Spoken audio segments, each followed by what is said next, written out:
Bobo virage 6, curve number 6.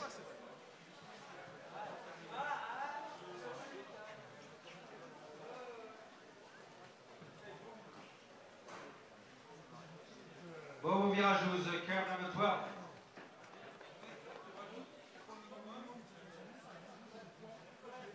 Bobo virage 16, curve number 60.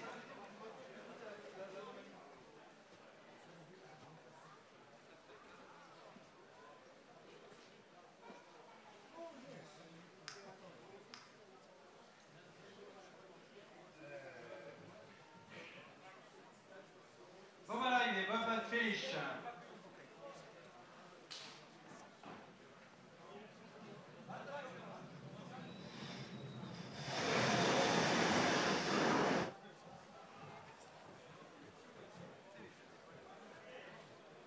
Au départ, Bob, at the Bob start for France, Plagne.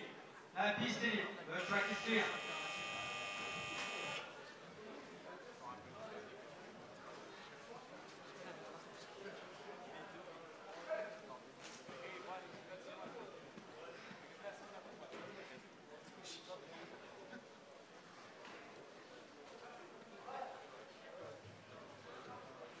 Bob en piste, Bob on track, sur le départ, get ready for Canada.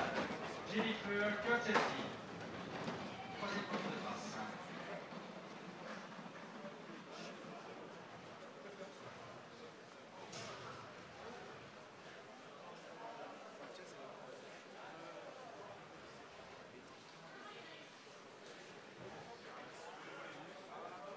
Bob au virage 6, curve number 6.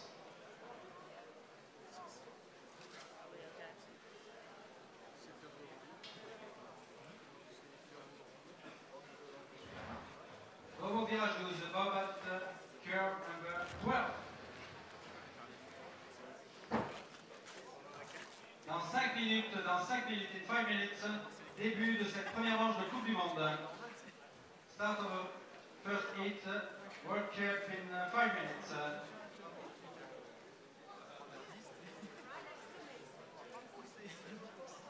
Score, Jenny. Bob à l'arrivée, Bob at finish. It's all good. No, no, it's all good. Get back to sing with us. That's a safe line. Au départ, Bob, at the Bob start for Canada. Jennifer Curtetti. Let's go, La girls. piste est libre, the track is clear. Let's go, Christine.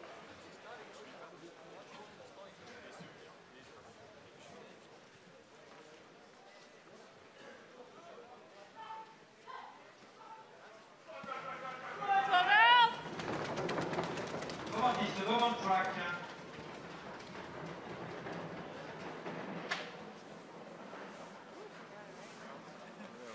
Jamie running into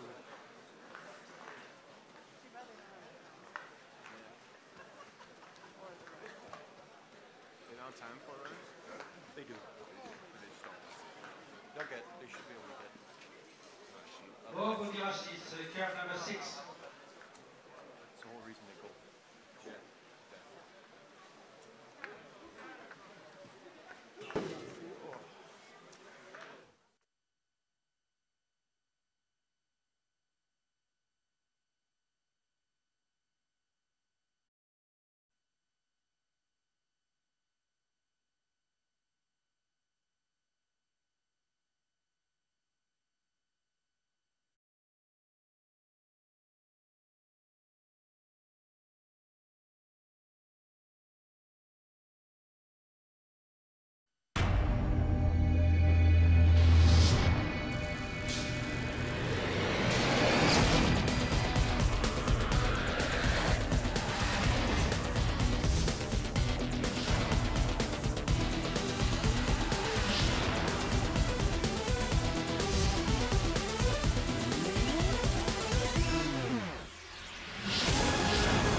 welcome to La Plagne, high in the French Alps, the venue for the 1992 Winter Olympic Games. This sliding venue, built in 1988-1989, and absent from the World Cup for a decade.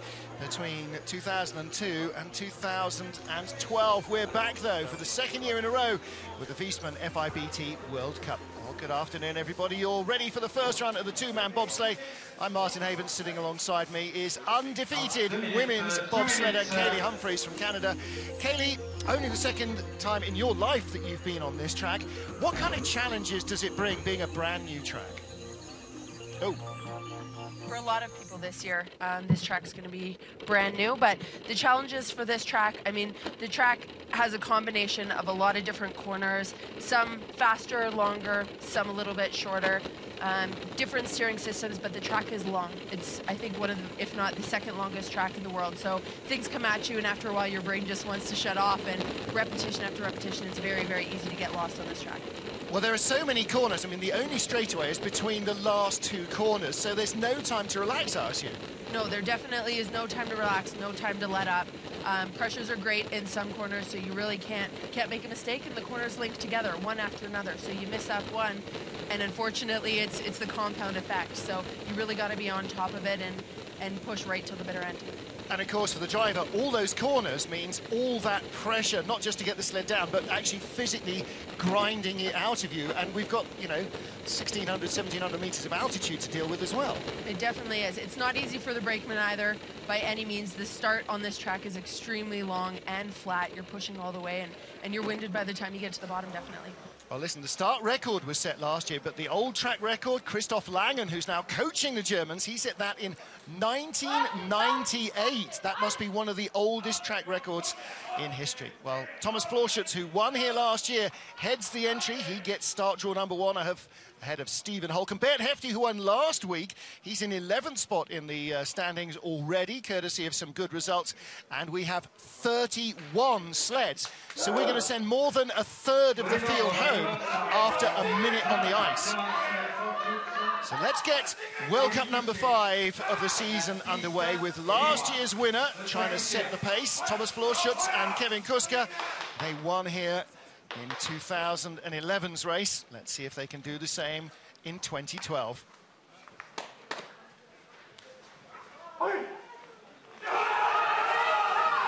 Kaylee Humphries, the very first thing is to talk about this start area. It goes on forever. It does. It definitely feels like forever. You're basically running it right into that first corner. You're going to see some of the guys that are going to want to run it as deep as possible for as long as possible to really give you as much momentum down the track. But you run the risk definitely of that push bar coming down and running real close to the first corner. It could possibly hit. We'll see what happens. Corner 6, nice smooth line through there. Now, one of the things, again, it's a new track to almost everybody, just 1 year's rehearsal. Very quick ice in training week, but no crashes. No crashes, definitely, in training so far this week. And yeah, it's definitely one of those tracks that, although there's many corners and it comes at you fast, anything is possible. Pressure is high, stakes are great, but it's hard to get down fast. Little hit there, that was a late exit. We saw a lot of skeleton sliders taking that tap this morning, and this is the only straightaway. It's barely worthy of the name, between 18 and 19, but it can be a graveyard of time if you don't get it right. 123.7 kilometers an hour at the bottom, that's 77 miles an hour. And still, this is one of the longest tracks, as you said, over a minute to get down it, even for a two-man sled. Yeah, you saw definitely a few mistakes there, a few times he just went on to some of the corners a little bit too early, out of 18 into 19, definitely hitting on the left-hand side the whole way down as you see him come around this corner here. So it starts to go back up slightly on that second pressure. You want to allow it to, comes down and just hits that wall right there. That's going to kill a little bit of time, and you can see the sled go sideways. Definitely a skid is not very great there. You can see Christoph not very happy with that run at all, and I don't think Thomas he knows how to drive this track better than anybody else, Christoph Plagne. And the coach is always reflecting the incidents on the track. Next up, Stephen Langton, behind Stephen Holcomb this weekend in the two-man. Now, they were undefeated in the North American Tour, but their streak came to an end last weekend in Winterberg. Bert Hefty took the gold medal. Good start. Again, you're going to see them always right up at the start. We'll be looking to Oskars Melbardis of Latvia for the huge starts, but it's about the drive here. It definitely is. Steven knows this track. He knows it well. He's done really well in training all week, and so far seems to be having a really great run. A little disappointing, perhaps, in Winterberg last weekend. A couple of hundredths apart, but we've seen some pretty major gaps. You know, we're looking here at tenths of a second rather than hundredths of a second. I think you just get that difference with how long the track is. Anything's possible. You're going to see times a little bit closer towards the beginning part of the track because it is so flat. Everything comes down to the start, definitely, and the velocity that you've given it going into the first couple of corners. But by the time you get to the bottom, because it's long, the drivers have a lot of room to make up a lot of time, and so the difference makes a huge... He could be 2 tenths. Oh my goodness, 4 tenths of a second in front. Wow. Well, Holcomb almost a kilometre an hour quicker than Thomas Florschutz down towards the bottom of the track. And Kelly, you know, the last couple of corners going uphill, if you haven't got the speed, you're not going to find him. So. Yeah, as you can see, I mean, Steven had a way better bottom half than Thomas did, the competitor before him. Just clean. The corners flowed one right into another. Had a very clean top, very clean bottom, allowing the sled to run. And the corners link, and Steven, you know, made the most of it. Nice tidy lines. Big hammer there coming onto that corner, and we saw that in the women's race, the brake woman getting bounced out of the seat. It is. That is just the way that the track's built. There's nothing you can do to really avoid that. And so I think we're going to see quite a few more sleds that are going to do that. Of course, they say seat. What I mean is off the bare carbon floor of the shell. Nick Cunningham of the USA with Andy Drabble behind him, a first-generation American from Czech parentage. This is his first two-man start behind Cunningham. And look how low his head is, driving this all the way down into turn 1. 6:02, a little bit off the pace there at the start, but definitely, I mean, Nick's a great pilot, and we'll see, hopefully he can bring it back. 66.9 momentum, that's actually quicker speed than Stephen Holcomb, so they got a lot of energy into the sled. These, you know, there's speed and there's how much energy you put in. You've got to try and combine the two. Yeah, the velocity definitely, in all fairness, it's a lot more important than the actual time itself. The momentum that you put down into the sled and into the tracks in each corner, that makes a bigger difference. 1300ths of a second behind at the moment, and on this long track, 1500 plus meters of ice, those are tiny gaps, same speed as Holcomb. So the Bodine sleds, and what's he in? He's in a Singer, is he? Motoring at the same sort of speed at the bottom of the track, and that's why wind tunnel aerodynamics are so important. I think it's a BTC Latvian sled.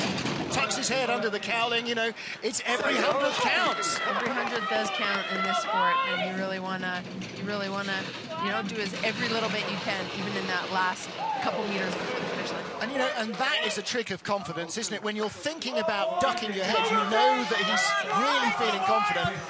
Such a great start to the season. Look how excited he is by that. He definitely should be happy with that run. One little tiny mistake, went a little bit high there, but corner 16, it's one of those corners you can let run in. You really don't want to be steering the sled or slowing it down at all. He's got the fastest speed, so you definitely know that letting it fly in that corner really works. Cunningham absolutely buzzing here. Takes a little bit of a tap there on the right-hand side. That's going to slow him down a little bit of a skid, but overall a very clean run, and he'll be looking to be consistent for a second run. Well, next up, Chris Spring, Canada 2, Adam Rozenki on the back handles of the sled. And of course, the top 10 in the World Cup rankings go into a random draw. So if you're lucky, you can start earlier than some of your faster rivals. 6:06 getaway. Chris last year had a really, really great two-man race here. So, you know, we'll see what he can do again this year. He keeps developing as a pilot. He is, you know, one of the best international bobsleigh pilots that competes now for Canada. So, but again, really good first speed track momentum, 66.9, as quick as anything we've seen. This is a very tight race already, just 1500ths off the lead.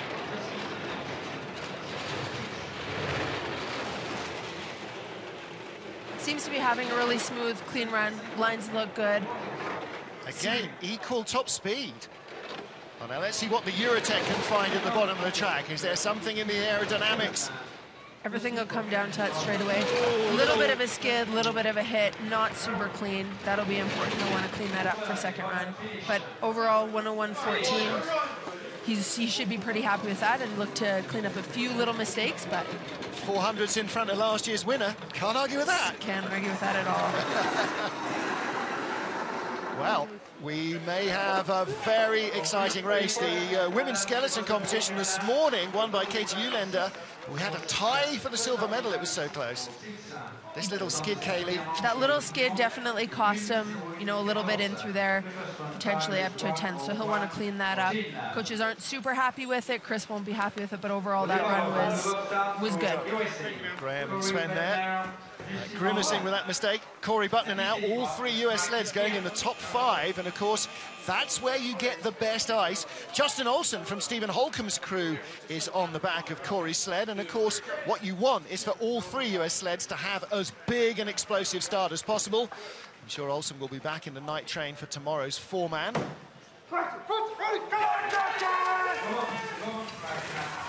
Again, heads down, driving low, getting that energy moving forward. This track definitely, I mean, it's just before Christmas. People are starting to get tired. I know here on the Canadian team we had quite a few athletes that were getting sick, and I know Olsen's been battling a bit of a cold all week. So this this start definitely is going to make or break. Well, it's, you know, one day away now from heading home for Christmas, and I'm sure everybody is just about ready for that. But you've got to try and fight off the colds and the flu and everything else that's going around. 2 tenths back, at the moment in 5th spot. Well, Kaylee, you managed to have stayed remarkably healthy so far. That's always a worry, though, right? It definitely is. For any athlete, trying not to get sick right up until the time you leave for Christmas, it definitely is a worry. And I mean, no one competes at their best when you're tired or you just feel a little run down. So. Wow, what a great bottom half he had. He came from 5th to 4th to 2nd. Mike Kahn on the left, Brian Scheimer on the right. Wow, Corey Buckner. That just proves to you how good of a bottom this track can make, that the track is long. And although at the top we see times that are close, the start makes a difference, it definitely comes down to the driver and how consistent he can be on every corner and how the momentum and velocity from the top really heads down all the way down into the bottom. Good start, 6:06. He's definitely not unrespectable, but it's the final corners. You know, he has the same speed as Holcomb, as Cunningham, as Chris Spring. They were all 124.5. You know, the last corner in Winterberg last weekend, that's the one that crucifies your speed if you get it wrong. Here, there's 5 in a row. There definitely is, and you really got to nail all 5. Well, next up, Manuel Mahata in the 4-man race. He was victorious here last year. And the Germans are really struggling this season. They are not having a good run of form. Down and in, team start 6:02. All right, same as Nick Cunningham, who currently lies in 3rd place. It's a USA 1, 2, 3 at the moment. Well, did we move back to Lake Placid? Definitely out of corner 4 there, had a skid, went sideways, hit the wall. That's gonna kill his speed and time. He's a 10th up. Mahata knows how to drive. He knows he's, you know, hopefully gonna be able to bring it back, but well, he had the fastest first corner momentum and he stopped losing time. He's still only a 10th back. If he can tidy up the bottom, 16 on down out of the Omega, 125.0, fastest speed. That's over 77.5 miles an hour. He's definitely letting it fly. You can see it. He's a little bit higher, a little bit lower in those oscillations in some of the corners than any of the other pilots that we've seen, but it seems to be paying off and he's having a great run. But he had higher speed. Christoph, you explained it to me, Christoph Hagen. He had better speed than anybody else. He hardly made any mistakes, and he still lost time. That doesn't happen. You can't be going faster and be slower. Yeah, but I think the skid down through 4, which you'll see here, comes out, definitely going sideways the whole way down the straight. Those are the mistakes that really, you know, can cause a lot of time. You definitely see him higher and lower in that oscillation, but he let it fly, he let it run, and sometimes, you know, that's definitely faster. Had the highest speed, so I think definitely anything's possible on second run, and the race is close. Yeah. He's just behind, so it'll come down to consistency for sure, and Madhad is a very, very talented pilot. Well, speaking of which, here is a guy who is getting closer and closer to the gold medals with every week in two-man. Alexander Zubkov, undefeated this season in four-man. Dmitry Chernenkov, his #1 brakeman behind him. Again, no danger. Oh, big skid into corner one. 5.95 getaway. Very quick start. That's a very, very good start for Alexander Dmitry. You know, my only worry with the Russians is that Sochi's not in February. It's a year in February. Very true, but you're seeing them start to come on strong now, and you know they're not going to give up before February of next year. So I think we're really just starting to see the beginning of what the Russians have to offer, and it's looking promising for them. Well, we'll look to see how his trajectory is towards the World Champs in St. Moritz. If he's really at a peak there, even better than he is now, then that's a dress rehearsal for 2013, 2014. Definitely. Zubkov's more known for his four-man driving, I think, than his two-man, or from what we've seen so far this year. But, I mean, he's having a great run so far. Looks clean, looks smooth, looks fast, nails that straightaway right there. That's going to be awesome for his time down at the bottom. And the head position is absolutely right. He slides in behind Stephen Holcomb of the USA. Well, down in the final four corners, he overhauled Mahata, Butner and Cunningham to go from 5th to 2nd. And our gap first to second is 2/10, but after that, we got 3 sleds covered by 0.02 of a second. Wow. Zubkov is in great form, he really is. I guess the replay guys are struggling to find something that went wrong. We'll see here. I think definitely they loaded nice down into the sled. As he comes around, you can see those runners trying to move. He's really trying to control it. They had, you know, a big entrance down getting into the sled, but definitely he had to control hard all the way around one, and that really takes away from any velocity that you would have put into that sled. Yeah, it cost him in the first corner. He was getting on a kilometre down on where he should have been. Next up, Lyndon Rush and Jesse Lumsden.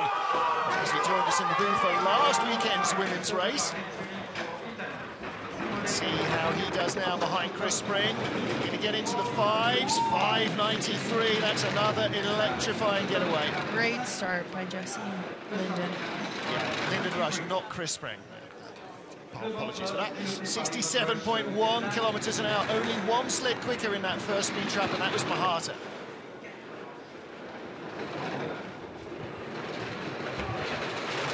He's having a great run so far. You know, the Labyrinth 789, that looked really smooth. On and off the corners, middle entrances for all of those. That's key, that's money. He should be so far very, very happy with this run. Wow, he's awesome. Really nailing this together. Faster than anybody else. 125.4 kilometres an hour. That's 78 miles an hour and extending his advantage. He is driving himself into the lead of this race. Nice, great straightaway down into there. He's definitely going to take that speed into that last corner, and awesome run. That's really great to see. Well, listen, if you weren't sitting beside me now, I'd be, and he was wearing goggles, I'd be saying, that is another great run from Kaylee Humphries. And he just looked so smooth and relaxed, and the sled was so quiet. It was. I mean, we're super lucky with these Eurotech sleds. They seem to be running really, really well. Mark and the Eurotech guys have put a lot of work into this, and the team's been awesome. I mean, the atmosphere, the dynamic, and our whole team, men and women's team's awesome. You really see both of them power off there. Lyndon's last couple steps, extremely explosive as he jumps into the sled. You see Jesse just chuck himself into that sled, which really helps for their velocity, and overall they've set themselves up. Hi, Amelia. Everybody home. See you in a couple days. Merry Christmas, everybody. Hi to his girls. That's awesome. And family, everyone's looking to get home for Christmas. Well, whether they're watching on live TV or on the internet, there'll be a lot of fans tuned in. Next up, Simone Bertazzo of Italy, Francesco Costa. This race last year was the second in the World Cup campaign, and he pulled a hamstring at the beginning of the week and really struggled, finding a little bit more fitness this year. Start of 5.99, and again, not unrespectable for this Italian two-man sled. That may be their most competitive start of the season. I definitely think it is, for sure. It's a really big getaway for the two of them. And this is a track that should play to the strengths. He's a good driver. He likes corners, you know, as all good drivers do, and there's lots of them here. Yeah, he definitely knows what he's doing. You're seeing that so far. I mean, he's only a 10th behind halfway down through this track. He's really able to hold on. He's not bleeding a lot of time. Overall, great speed.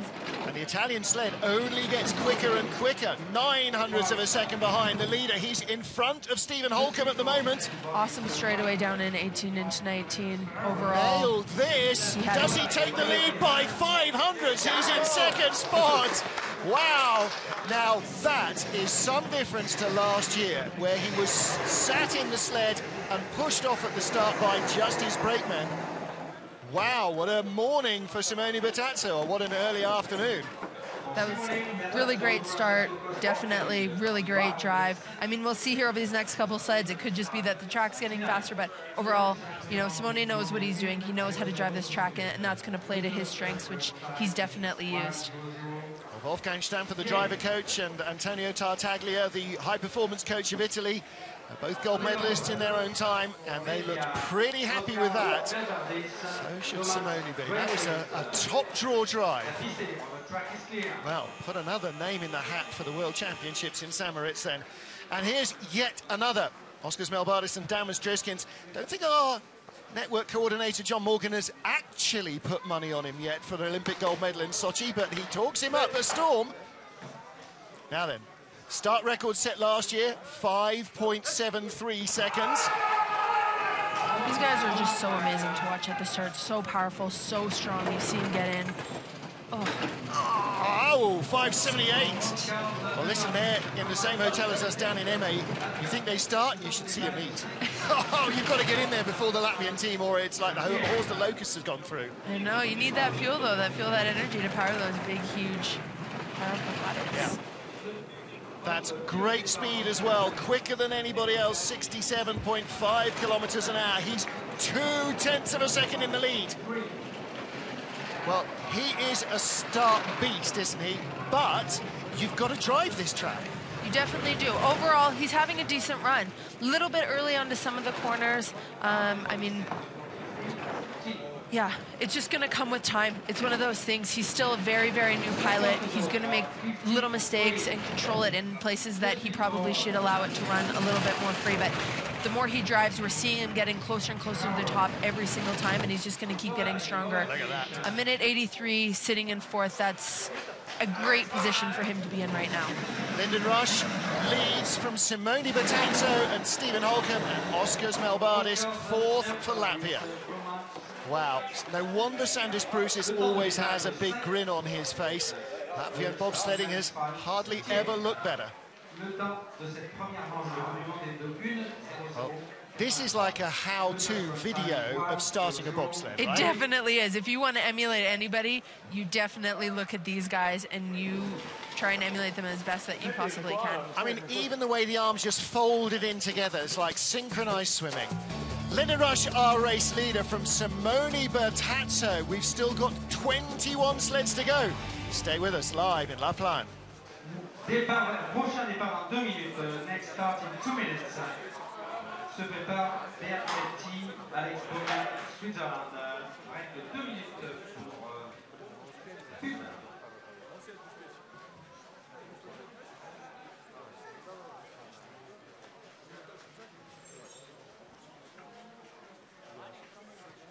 Le classement provisoire est actuellement premier, Lyndon Rush, deuxième, Simone Bertazzo, troisième, first rank, Stephen Holcomb, quatrième, Oskars Melbardis, rank 4, cinquième, Alexander Zubkov, rank 5.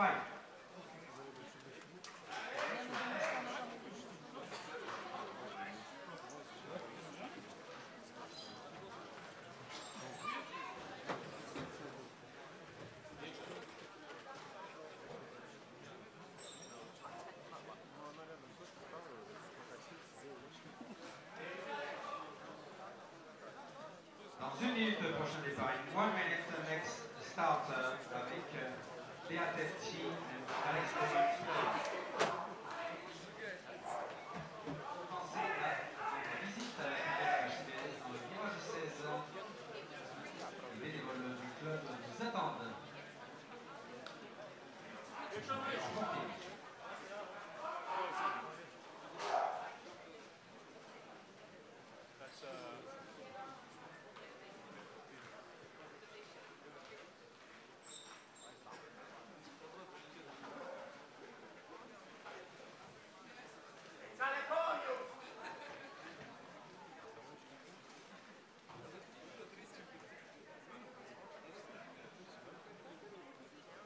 Au départ, at the box start for Switzerland, BFFT, Alex Bowman, la piste est libre, the track is clear.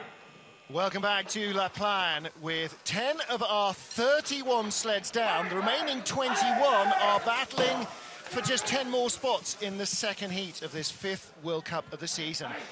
Or, if you're Beat Hefty of Switzerland here, the second World Cup of the season. He's got a 100% record, like my co-commentator Kaylee Humphries. She's just done 5 races. He's only done the 1, though. Well, look, we've just seen Oscar's Melbardi start, and a big start from Beat Hefty, but the sled rocked sideways. He didn't have control. He still barely does, Kaylee. That's a disaster. Yeah, that is definitely a disaster at the start. As soon as they loaded, they were just coming out of the grooves. The sled went sideways. Bet wasn't able to get his push bar down until all the way around corner 1 when you're back again in the straightaway. That's atrocious. Horrible. And the problem is, of course, you know, this is the dichotomy of the sport. You've got to be an absolute beast, and then the second you sit down, you've got to be a zen calm. And that's hard to do when you've just made a major error. It definitely is, but sometimes, you know, it's what fuels the fire, and sometimes you'll go and you'll be that much more focused and that much more, you know, mentally there, because you know you got to make it up on the rest of the track. And overall, he's only 700s behind. Comes through in this last little straightaway before the finish corner. I mean, he's done the very best possible thing he can do in order to get himself back. You are not kidding, and he'll think back about that start and go, we should be leading the first heat, we can win this. Definitely he's able to win this. That drive was great. He had an awesome drive. Made a mistake definitely out of the start grooves and all the way through corner 1, but that was about it. The rest of it, not much to say about it. Gashed his hand a bit there as he was trying to get in, maybe, or maybe trying to just bang the driver's handle in. Alex Baumann, his brake man. 591, not the greatest start, but the drama is here. You see him get in, sled goes sideways. Can't really see it. He would have hit before, misses the whole first part of the corner, slides off the corner. Now he's just trying to recover the best that he can, and when he's recovered, then he can push that push bar down. So there's definitely room for them to gain a whole bunch of time. Never even got more than a 10th away from the lead, despite all of those dramas. Next up for Canada. Canada 3, Justin Cripps with Sam Giguère behind him. This is Sam's ever second World Cup race. Comes from CFL, played for Hamilton. Got so much more potential, and this is going to be a great driving track for him. Both him and John Nick are really great at driving in the flat tracks. 597 getaway.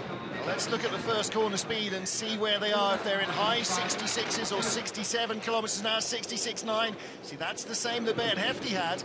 So lots of energy on board. Yeah. Justin Cripps here, as you can see, he wears goggles just like I do, probably one of the only male pilots that does. Him and I both taught by Pierre Ledoux, who, you know, we're all under the same mentality, although aerodynamically it could be a little bit slower, potentially, some might say. Not fogging up and being able to see the whole way down the track, we believe makes a bigger difference. And the two of you smile a bit more than Pierre does. 124, 5 kilometers now. This is big speed. He was down to 10th place. He's now driving his way up towards the top half dozen. Tiny tap. Little Rob maybe half a 10th away. Where's he going to finish? 9th place. And again, you know, first time on this track. He didn't race in the World Cup last year, so he's never been here before, and he's ahead of last year's winner. Yeah, letting Cripps, he's doing awesome. He really is. I mean, he's had, what, 6 runs down this track now. This is run number 7 ever. I mean, he's really coming up as an up-and-coming driver in the sport, and I think, you know, with a couple more years under his belt on World Cup, we're definitely going to see great things from him. Comes across, slight hit here on the left-hand side of the short wall, but you don't see those runners move, which means he's going straight, and he did the right thing. He just let the sled run and go straight, and you take that slight tap, minimize the damage. You really see, you know, his expertise and he's learning as a pilot, which is great, and, you know, he'll continue to get stronger, I believe. And that speaks volumes of confidence as well, that he knows the tap's coming and it's not going to be a drama. Next up, Alexander Kasyanov, Max Belugin behind him in the Russia 2 sled. Now there is a bit of a gulf between Alexander Zubkov and the rest of the Russians. And actually, for Russia 2 and Russia 3, making the second heat is going to be their prime focus. I have a feeling there may be a few changes coming up in all the Russian programs over the Christmas break. 6:02 start. Again, Manuel Mahata, Nick Cunningham, they were all starting in the same kind of region. 66.9, good momentum. And we're still, this is starter number 13. Every one of these sleds we've seen so far definitely has top 6 potential. You know, this is a very, very tough business. This definitely is. It's close racing. It always has been, it always will be. Competition is tight, and I mean, you're seeing it. We've got 31 competitors today. It's definitely... It's dog eat dog, and look, the speeds are still there. 125.4. The track is not degrading at all. Which is always a worry, especially if you're not within the top couple sleds. You always wonder and hope whether the sled and the track is going to deteriorate at all, and we're not seeing that happen, which, you know, just speaks volumes for this track and the track crew and the ice preparation. Did Pierre Ludas almost smile then? Almost, I think he we looked did. okay with that, didn't he? Wow. Yeah. Is he mellowing the old dog? 6th place. Now, having just said how much of a gulf there is between the Russians, he's in 6th position, and his teammate Alexander Zubkov would be in 7th place.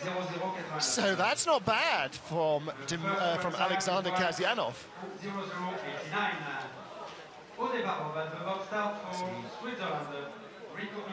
Great looking drive off the blocks from the 2 Russians. And again, Zubkov starting 5.95, but they drove ahead of him down the track. And that means not only is the track not getting any slower, is it actually getting faster? Now that might be entertaining. Rico Pater and Mikael Kehl behind him of Switzerland. I think this is only Mikael's 2nd ever World Cup start. I think he pushed last weekend in the Swiss 2 sled. 6:13 getaway. Well, we've already seen you don't necessarily have to break the start record, Kaylee Humphries, to actually have a good run on this track. There's enough space to be able to drive your way into contention. No, you definitely are able to. So 6:13, a bit off the pace, definitely a little bit behind by about a 10th or so. So he's got a lot of room to work in order to make that up, but the track seems to be getting faster, so we'll see. We'll see what happens. Bit of a bumpy ride so far. Needs to really smoothen it up out of the labyrinth and down the lower regions of the track. Seems to be losing time. I mean, this doesn't look like the smoothest, most clean run. He's trying to let it fly, but definitely just bleeding time the whole way down. Still got good speed. Is he going to be in front of last year's winner, Thomas Florschutz, who is last at the moment? I'm going to say that again. Last year's winner is last at the moment, but he's not now. He is tied with Rico Pater for 13th spot. Wow, is last year's winner going to make the second heat?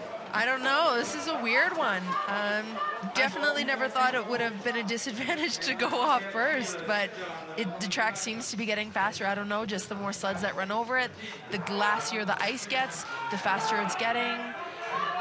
That was a big hit on that hammer. That, you know, again, really upsets the sled. Yeah, he's just going a little too early on. Sees right wall here, goes a little too early on to a lot of the corners. So, I mean, that just bleeds time the whole way down. Little tiny mistakes all the way down the track end up, you know, for a big time difference at the bottom. Okay, well, what about Max Arndt? Now, he's only 15th in the World Cup rankings at the moment after a DQ for starting a minute too early last weekend. Could he take the lead from here? A little bit late with getting that push bar down and in, but you definitely want to make sure that you're going straight out of the grooves and you don't get a skid. So that push bar up in the air for that extra, you know, 1 second really doesn't make that big of a difference. Good momentum as well, 66.9. It's already 41 miles an hour, then accelerating brutally from corner 6 down up to around 65 and 70 miles an hour now. And the pressure on the driver, Kaylee, is pretty constant. There's no chance to grab a breath and really inflate your chest. You're just kind of, you know, trying to keep your body as still as possible. You definitely are, and especially as a brakeman in the back, you're trying to do the exact same thing. You're really just trying to ride with the sled and with the track. This track's definitely all about smoothness and form and flowing one into the other, making sure on the right line right from go, and any little disruption. Well, 7th place off a 12th fastest start. And again, you know, that bears repeating. That's the fastest German, and he was only 12th quickest at the start. That's not the German team that Christoph Plagne and Andre Lange used to be part of. It's a different generation.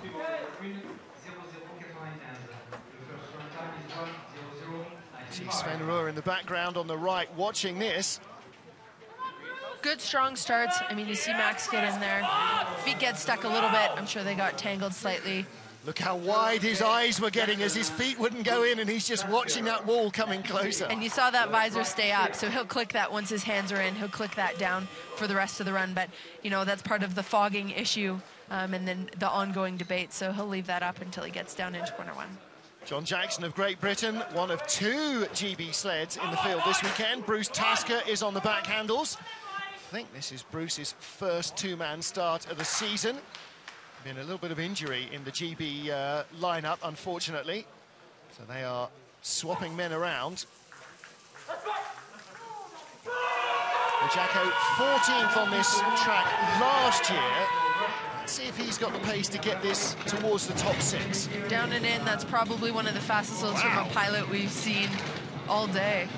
5:96, that's about the 3rd or 4th fastest start. Very, very good start from John and Bruce.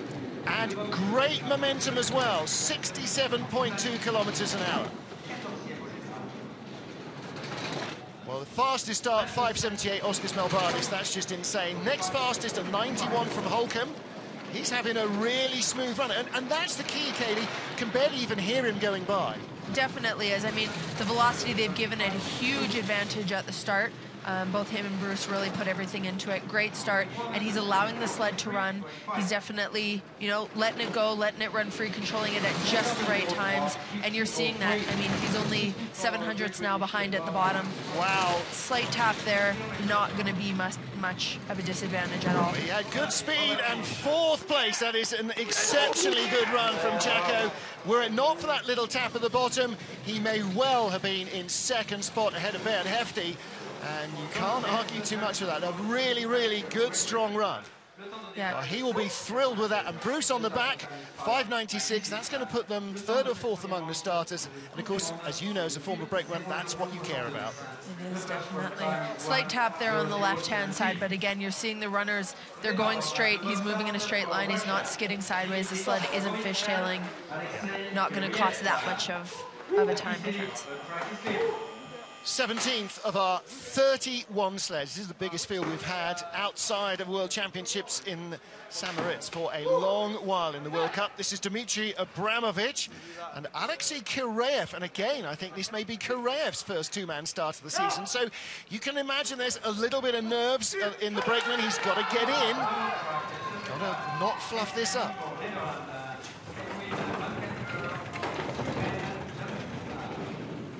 6:13 start, not the fastest. I think they loaded a little bit early, but it's, I mean, you run the risk here. You want to push right till the bitter end, but like we saw with Hefty, you push right till the bitter end, and you run the risk of having the sled come out of the grooves and you go sideways and messing up corner 1. So, you know, which one wins, you never quite know. It's a balance, and until you get it wrong, you don't know when you're going to get it wrong, if that makes any sense. Again, neat little ride, tiny little skid there coming between those 2 corners. You're just seeing a few little mistakes here and there. Overall, controlling the sled a little bit too much. You know, I'm sure he's letting it run in certain parts, and it's all just part of the expertise that comes with the more you drive. And we haven't seen him consistently on World Cup this year, and so I think he definitely has a lot of talent and a lot of skill as a pilot. And the more that he's on World Cup and is driving for these next, couple races after this season, the better we'll see him. 101.52 leaves him at the tail of the field at the moment, and he is the first man not to be ahead of last year's winner, Thomas Florschutz. And the more often I say that, the more remarkable it sounds.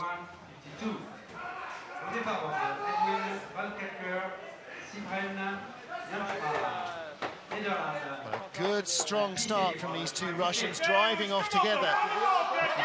You look at the way it is. Stephen Holcomb 5th, but, he was second out the shed. Thomas Florschutz first out the shed, 15th. I mean, something weird went on with his run that we just didn't see. Well, next up, Edwin van Kalker and Sybren Jansma of the Netherlands. Okay, we're going to get good speed out of this Eurotech sled at the bottom of the track. Let's see how far they run this. Don't forget, Edwin pulled a hamstring and had to pull out of Whistler, go home for physio instead, and was really hobbling. Ran it much stronger here than last weekend in Winterberg for a 6:02 start, so I think you've got to say that he's probably getting close to fit again.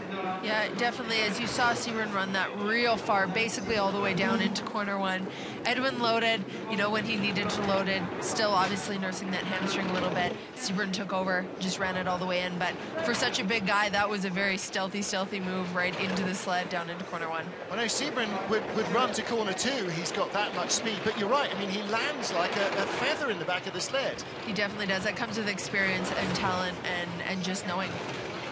You can see from the shots outside the track, it started to snow again, but every inch of this La Plagne track is covered, and so he's got good speed at the bottom as well. Is he going to drive himself back? He's in 6th place. Well, don't forget, the same Eurotech sled as Lyndon Rush, the race leader.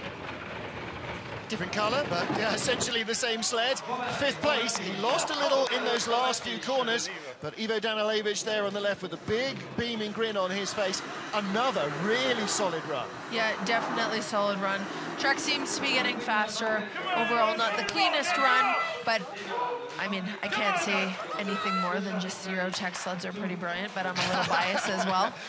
Seeing as I drive one and absolutely love it. Comes out of this corner, out of corner 18, definitely hit and skid. You see him trying to recover there, trying to move those front runners, just trying to straighten the sled out. That definitely would have cost him, about a 10th, but it so close to the bottom. And again, like John Jackson, it was only that tap that kept him out of 2nd place. I mean, this is remarkable.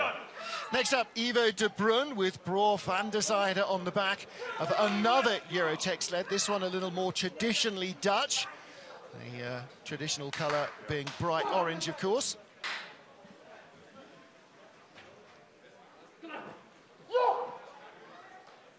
You see them rock the sled at the start. That's something that we're seeing the Russians start doing, and Anya Schneiderheinz, the women's pilot, she's doing it as well.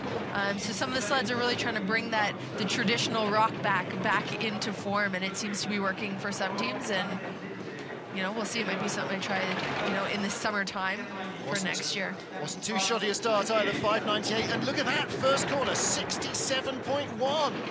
So again, they are right on the heels of their teammates and of the British, who are 4th and 5th at the moment. Yeah, Broer seems to be awesome, on fire, big, strong guy. I know this series he's been getting a lot of PBs and really developing as a brakeman, so that's awesome to see. Him and Ivo will move up together. And yeah, absolutely. Ivo as well, only driving 2 years. And a little dink there on the wall will take some of that speed away. 125.0 is great momentum at the bottom. A little bit of a rough transition in through 13, 14, down in kind of 15, 16. We're seeing it here as well. Maybe just working a little too hard in the steering. He's outside the top 10. This might be, well, 13th place. That may well see him safely in the race. On the right, his coach, Nicky Minicello, who's in charge of the Dutch operation. A women's bobsleigh world champion and the first head coach of a nation to be, first a female world champion and the first female head coach. So there's another career you can look at after TV. You can go to coaching. I'm not writing you off too early. Well, a great run again, but Katie, sometimes it's hard to see those extra little steers to nurse the sled round that are what cost the time. Definitely is. Just going a little too early or a little too late out of a corner and not setting the next one up. I mean, that's where you scrub the time and the speed. You know, those little checks here and there that you got to do, it just adds up step by step all the way down the track that all of a sudden you get to the bottom and you're not quite sure what happens, but it's where you cost time. Well, a third Latvian sled, second Latvian sled rather, for Ugis Salims with Revis Brox behind him. This is his first World Cup race this year. He has raced before in the last couple of seasons in World Cup. 5.94, that is a pretty impressive start. Very strong start. Latvians are always up there, always strong. He's right in there with USA 1, Russia 1, Canada 1, so you know this Latvian is not there just for his driving ability. He's got to put it all together the same as his teammate. Definitely does. You're seeing a few little hits, few little skids and taps. I mean, he was rocking it on Europe Cup. You come up to World Cup, pressure's a little bit greater, a little bit more. You know he wants it bad. You can see it at the start. He's given everything, but it's just going to take time to develop and to figure out his own style and how to be top in World Cup. Well, you're coming from not quite the little leagues, but certainly from, you know, the minor divisions where you can be a big fish in a small pond. Here, you're in with the big dogs. So, you know, again, you're back to the bottom of the ladder. You definitely are, but overall, 101.24, that's a decent run. That's a decent start. He should be very happy with that. And it's definitely room for improvement, room to grow, but a good starting position. And for Thomas Florschutz, that's now 2 sleds behind him. That's still nothing like enough. Unless you're, I don't know, maybe Chris Spring, Nick Cunningham, 15th, 16th, you can't even remotely feel comfortable yet. No, not even close. We still got a lot of sleds left, and the track seems to be getting faster and faster. Strong starts that we just see Latvians get in, having no issues. He comes out of this corner, looks to be good, just hits there on the right, sends him over. He's going to hit again on the left before the corners. It's those little hits and those little taps that they're going to cost him a little bit of time, but experience, you know, he'll be able to straighten those out, and we'll see him get faster and faster with each and every race. Lyndon Rush is our race leader. 20 sleds down, the race is full. Local hero, Loic Kosterg. He's a member of the Plagne Bob and Skeleton Club with Roma Heinrich behind him. Well, you know there's going to be a lot of support. Even the track workers will be cheering as these French guys go by, trying to make it into the race. 6:17, definitely the slowest start we've seen all day, but... Well, there's one thing you know, nobody has had more trips down the track than this guy. And the track is long enough that you can make that back, definitely. So we'll look to hopefully see that time drop and him get closer and closer with each and every corner. Well, he showed promise last year in his brief foray into the World Cup. Let's see if he can do the same again. You know what? There might be maybe 3 or 4 more sleds that could easily get into the top 20. And at the moment, he is in the race, and Dmitry Abramovich of Russia is out, 124.5. Again, that's better speed than the Russian had. 4800s, he's still in 19th. Loic Kosterg is in the race. That little skid and rub on the wall, is that going to deny him a spot in the second heat?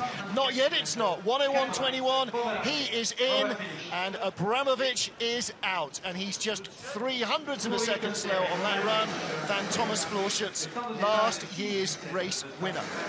Definitely do. I mean, the hard part is we've still got some great pilots up and coming. I mean, you've got Jürgen Loecker that knows how to drive, Patrice Savelle.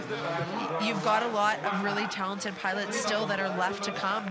I mean, those bottom couple guys, yeah, it's too close to call at this moment. Do you know what? If I was Florschutz, I'm not sure I'd be worrying about warming up right now. I'm not sure he's going to get a second heat. Look, Kosterg is in at the moment, and that's France 2, the second French sled.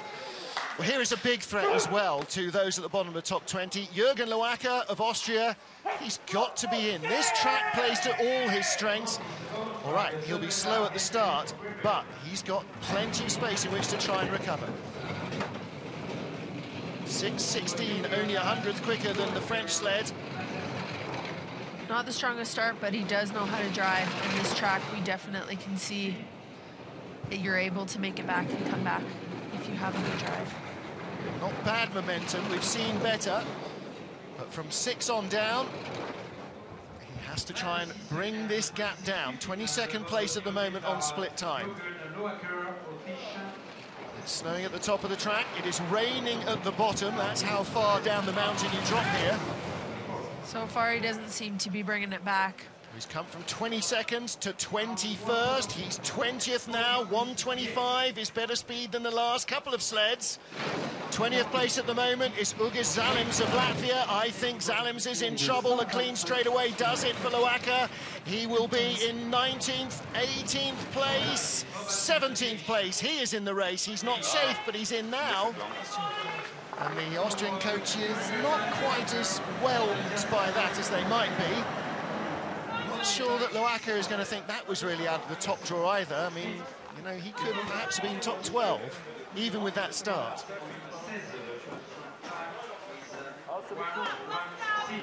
Body language doesn't exactly go Yahoo, does it? No, definitely not. I mean, he's not going to be the most impressed with that. There's definitely room for improvement, but, you know, so far, 17th place. We'll see if he can hold on to that and make sure he gets a second run. Well, next up, making only his second ever World Cup start, Lamin Dean in GB2 and Ben Simons. This is a first ever appearance on your television for Ben, his first World Cup start. Lamin raced last in January 2011 in the World Cup at Eagles, and since then has been in Europa and America's Cup action, learning all the tracks. Now, for me, this is a new combination, so let's see what they've got. Got to get in. Just brushes the wall, 6.12, and of course, you know, immediately he's starting outside the top 20, so that target is to try and shoot somebody else out of the race. A little wave there between the corners. And Kaylee, any time the sled's not going absolutely ahead of itself, then it is going in the wrong direction. It definitely is. You don't want to see any little wobble whatsoever. You don't want the sled to look like a fish going down the straightaways. I mean, you're just having to control it too much. And you're seeing that here with him.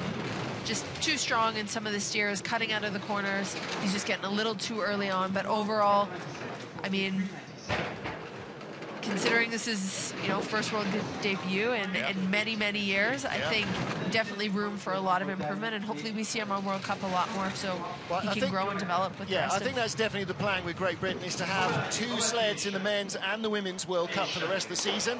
He doesn't make the cut on this occasion. That doesn't mean that he's not going to make the cut later in the season. And again, you know, it is different from racing in Europa Cup or North America's Cup, where it's a much quieter area. You know, there's a lot more officials, there's the TV camera in your face, you know, there's a whole different environment here in World Cup. And of course the competition is another level. Definitely is. He definitely went there, what you saw going into corner 6, a little bit high, starts to come down.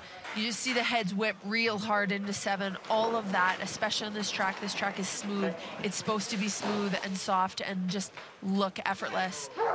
And that run didn't, and you see it in the time. But considering, good run. David Kupczyk of Poland, 24th of our 31 starters, and another sled that is more than capable of getting into the top 20 here. Loic Kosderg of France is the man on the bubble at the moment. 6.14 getaway. It's a fraction swifter than the French sled, and he only needs to maintain that 300th of a second advantage down the track, and he's in, and the French are out.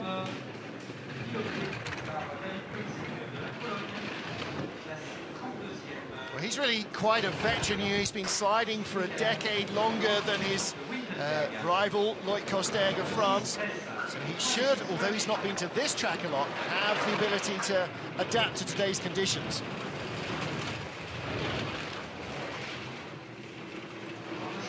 Again, it's a quiet run. It's pretty smooth. The speed is good. He is in 20th at the moment. Same speed as the French sled. This could come down to the 100th as to whether he makes it or whether the French guys stay in, and that's it, surely. Is that enough to knock him out of the top 20? Yes, it is. And Loic Kosderg can breathe again. It's a long run not to be breathing. 1 minute and 3 seconds. It definitely is. You'll see a lot of the guys get to the bottom and just sit in that sled for that extra second just to take a few, you know, breaths, a few gasps of air just to regain. So, disappointment for David Kupchik and Marcin Navarra. Comes out, just taps there on the left-hand wall, sends him over to the right wall. He's trying to correct it by turning the runners, trying to smooth it out, minimize damage. All of that plays into the downtime and really affects it and makes it slow. Next up, Patrice Servel with Elie Lefort behind him. Didn't race in the World Cup in Winterberg last week. Well, where was he? Oh, he was here in the Europa's Cup, having 2 race weekends in one. Now, if he can't make the top 20 after an extra week of rehearsal, then we need to be asking some serious questions. Patrice definitely knows how to drive. We're going to see it here. He knows how to drive this track. He's a great pilot all around in general. I think where he loses a lot of time is definitely at the start. 6:19 start, but 66.5 kilometers an hour. That's good momentum. And as you say, it's a quick sled and a quick driver, and he should be able to drive himself into contention off a 25th fastest start. Yikes.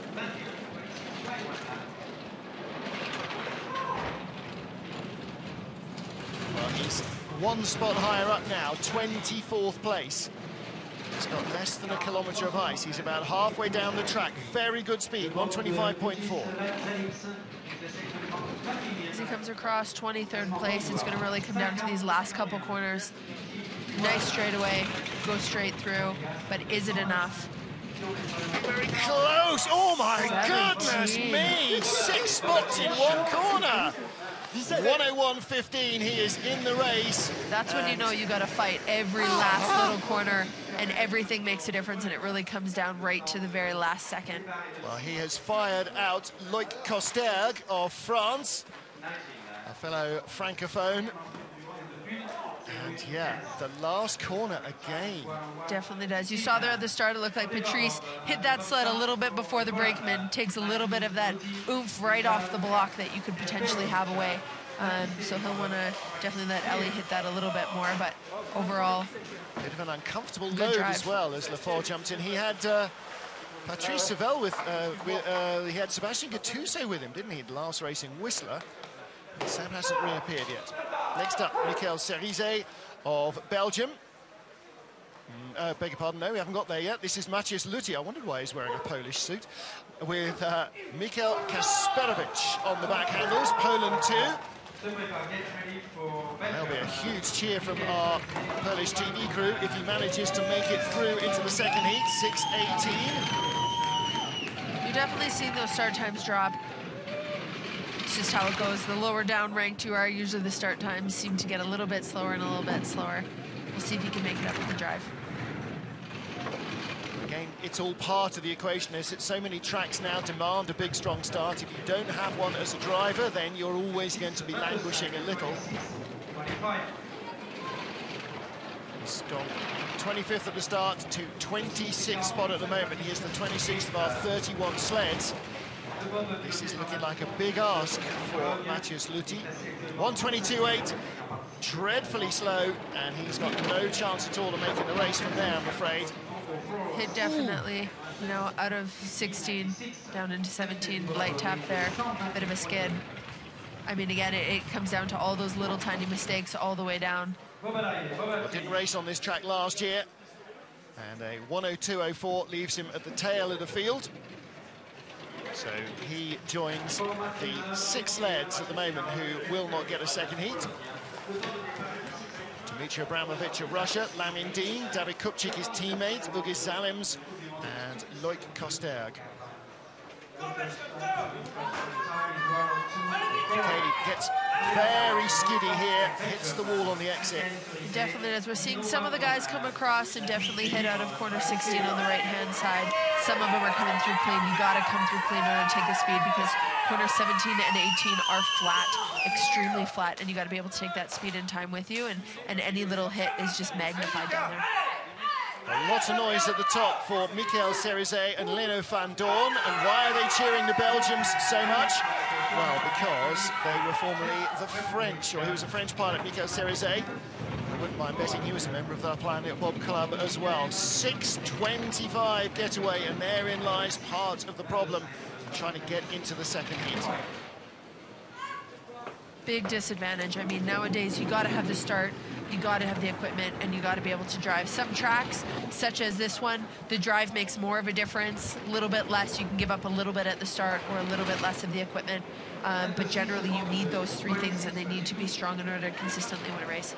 The guys at the top are starting 5.9. These guys are starting 6.25. So you're giving away 3,500s, and the rule of bobsleigh is a tenth at the top equals 3 tenths at the bottom. So from the start alone, if you don't do anything else worse than they do, you're going to end up the better part of a second back, and that's exactly the way it's transpiring.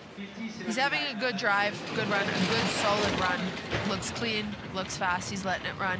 But like you said, it all comes down to the start, and when you're that far behind at the beginning, you really have no chance of making it up by the bottom. Well, we saw it last weekend, particularly in the skeleton. John Montgomery, Olympic champion, had a dreadful start, didn't make the second cut.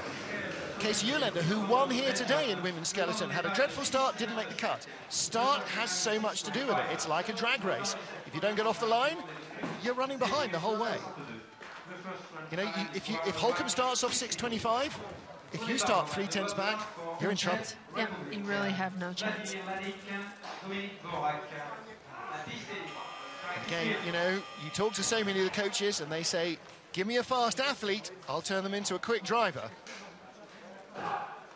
It's hard to do it the other way around. That looks a bit despondent there on the right, Nico Cerizet. Next up, Vladimir Ladik. Definitely a slip there you saw from the pilot.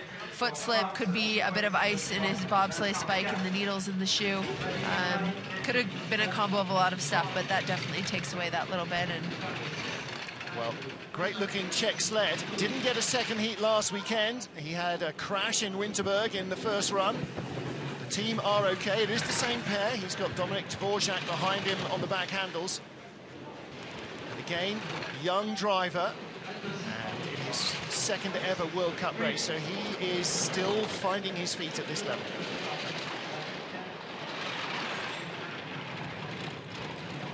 Now, of course, Kaylee, if you raced here last weekend in Europa Cup, the track is exactly the same. Exactly the same, yes. You know, give or take a fraction. So it's not that the tracks are harder in the World Cup, it's just that the competition is harder. Competition's harder, pressure's greater. I mean, you're among the best in the world in the sport, and for a lot of people that's intimidating. And you want it bad. You want to be able to come up to the big leagues and be able to prove that you deserve to be up here.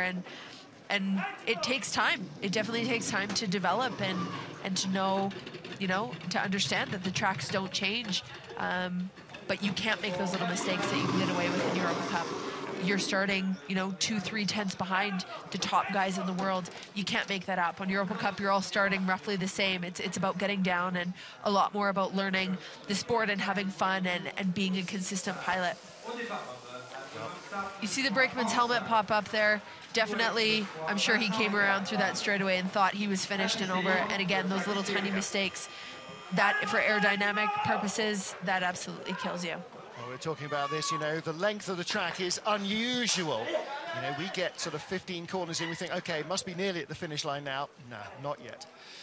Thibaut Gauffoy of France with Vincent Ricard behind him. This is the #1 French sled with the coq sportif, the fighting cock on the front of it.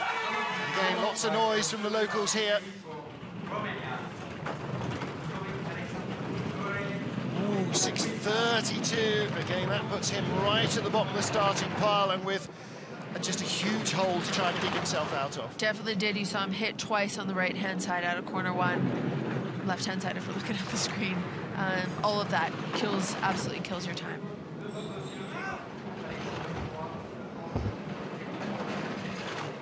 Eight tenths of a second back when he was 4 tenths behind the leader just as he sat down.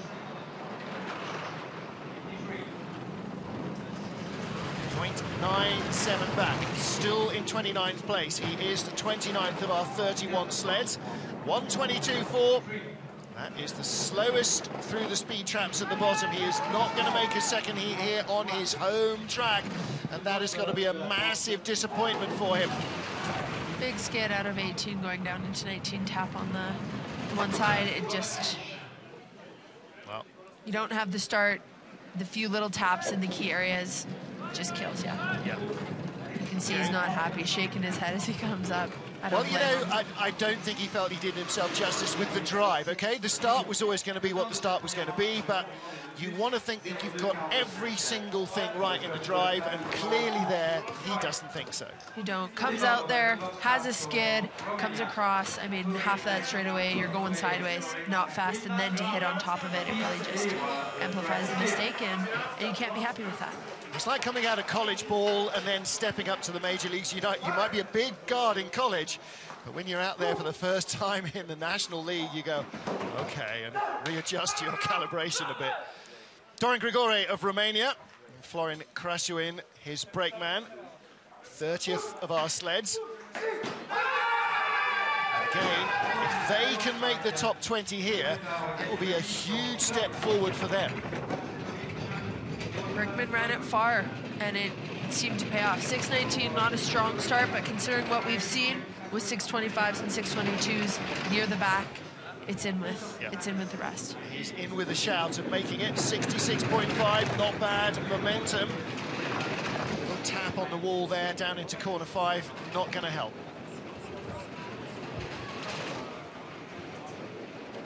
26th at the start. Still in 26th spot.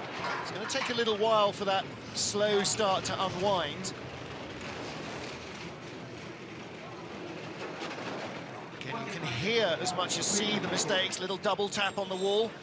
23.7, he's only in 25th spot. I don't think there's enough ice for him to make the race on that speed. Nice straightaway, 18 down into 19, but again, it's the little early entrances, little taps, little exits, and like we stated before, the start makes such a big difference.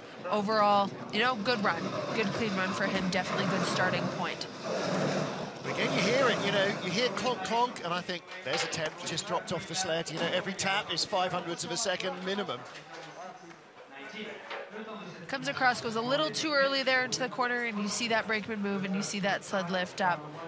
But there's not much you can do to avoid it, and similar position down in through that corner. Again, that's where I say one links into another. You mess up one, and you just go a little too early on, and it's very, very hard to get it back. And those take-ons where the wall or the floor becomes the corner, they're so brutal here, aren't they? If you don't get them right, they definitely whip on, and it hurts. There is no padding, and there is nothing inside that sled. You feel it through every inch of your body. Our last sled then from Serbia. They are staying just down by the TV track. The TV truck's the bottom of the track. Vuk Radjanovic. Miroslav Novakovic is his two-man brakeman. Drops in and looking for something. Oh my goodness me, 6:68. Well, you saw him push though. That was not really pushing. That was... He is not healthy at the moment. Not even close. This is a rented Vimmer two-man that identical to that of his partner, his wife, Astrid Radjanovic. But he tore a hamstring in the Europa Cup in Eagles at the beginning of the season and is still nothing like fit enough. At this point, it's more just experience. It's more being in the race, getting down, and just driving. Driving for driving's sake, just to be able to learn. Well, he knows that, you know, the start is just going to cripple him. And as you say, you know, it's getting time on the ice that's so important to a driver's development. Definitely. It's the racing experience, everything that comes in. You know, that's why if you're not 100%, there still is benefit in just racing, and you see it with these guys. Well, he's got a brand new Wolfgang Stamfer sled for the four-man competition, and there at least he'll have 3 other guys to help him get it moving. When you can barely walk, which is the state he's in at the moment, you're not really putting an awful lot of effort into the sled. And again, you see, watch how ginger he is about getting out. He looks a little bit more relaxed than I would, but not by much. Well, that was our 31st and final sled in this first heat, round 5 of the two-man bobsleigh World Cup, and the race being led by Lyndon Rush of Canada. Yesterday saw bobsleigh win for Canada, courtesy of my broadcast partner, Kaylee Humphreys. Will she talk Lyndon down to the gold medal? Well, we'll have to wait a little while to find out. He'll be going last in our second heat as we go from 20 down to 1. And the top 20 will start with a tie. Rico Pater of Switzerland and last year's winner Thomas Florschutz does just make the second heat. Linden leads by 0.02 of a second. Simone Bertazzo 5 off the lead. John Jackson of Great Britain 7 off a gold medal. And Edwin Valcauca, Steve Holcomb, Oscars Melbardis. I mean, there are a dozen drivers almost who could finish in the top 3 or 4 spots. We have got a real race on our hands from first to last. We'll join Kaylee Humphries and me, Martin Haven, for the second heat, starting at 3 o'clock CET. That's 2 GMT, wherever you are watching on your TV, online, or on the iPhone app. Join us for that, for the deciding heat here in La Plagne.